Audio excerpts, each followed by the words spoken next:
Hello and welcome back to Unraveled Gaming Thoughts. And I just got through playing 3 games of Red Rising on the solo. So wanted to come back and talk about that. Maracaibo is next. I think I said in my last video that I was doing Maracaibo next, but my buddy Colin let me borrow Red Rising, and so I thought I would try the solo version of that and see how it was. I enjoyed it. Setup reset. I felt like pretty quick setup, pretty quick reset, pretty quick putting away the game. This is not a hard game to take out and set up. I gave it a 4. It wasn't, the reason I don't go higher than a 4 is because you do have to do some pulling out some cards for the automa. I felt like the automa itself was not too hard to run, which is a little setup for that.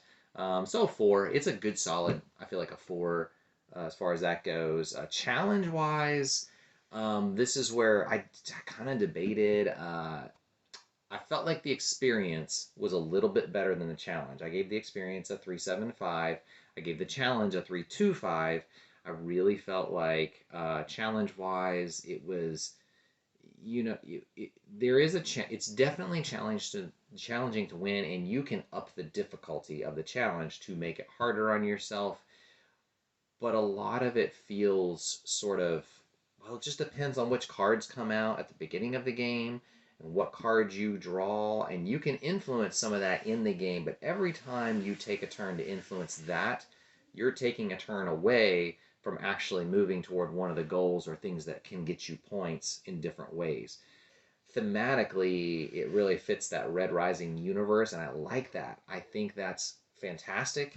And that would be a reason I'd pull this game out more often and play it for that reason, because it's very thematic. It's a nice feeling game. It's got enough puzzly experience to it to feel fun and trying to figure out how can I get the most points out of this.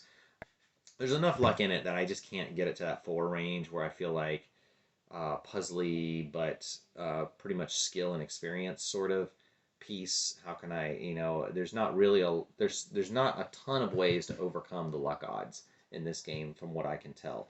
Overall, 3.5. I gave it the 3.5 because it just didn't feel like it was a 3.75. I don't feel like I pulled this out a ton to play it. Maybe more often than some because of setup. That is Red Rising. It fits in pretty well. Let me get on my, pull up my other metrics here, and I'll try to post them in the comments as they get longer and more games get in here. I will be trying to sort them and put them in an order as they rank. That is Red Rising.